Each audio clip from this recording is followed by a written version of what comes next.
আমরা প্রয়োজনে জামাতের সকল কর্মসূচি বয়কট করব।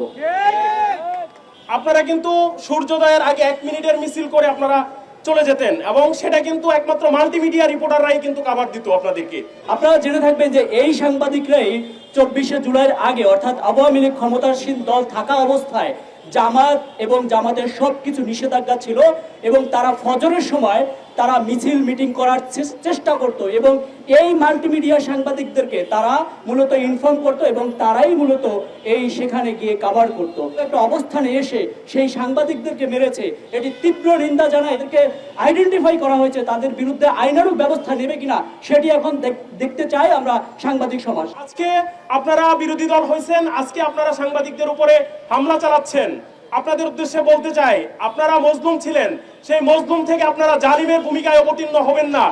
একই সাথে আজকের এই মানববন্ধন থেকে দাবি জানাচ্ছি, আজকে যারা আমাদের সহকর্মীরা আহত হয়েছে, একই সাথে আমাদের অনেক সহকর্মীর ডিভাইসগুলো নষ্ট করেছে, তারা মোবাইল ফোন থেকে শুরু করে মাইক্রোফোনগুলো, তাদের প্রতি আমরা দাবি জানাচ্ছি তারা দ্রুত সময়ের ভিতরে তাদের এই যে যারা এই ঘটনার সঙ্গে জড়িত তাদের বিরুদ্ধে ব্যবস্থা নেবেন। জামাতের দ্বারা সকালে হামলার শিকার হয়েছে সাংবাদিকরা। কিছুক্ষণ পরেই দেখেছি যে সোশ্যাল মিডিয়া তারা এখানে এসেছেন, তারা সাংবাদিকের কাছে এসে সমবেদনা জানাচ্ছেন, তারা আশ্বস্ত করার চেষ্টা করছেন তার বিচার করবেন। কিন্তু এটা দুদিন পরেই কিন্তু আবার এটা সবাই ভুলে যাবে।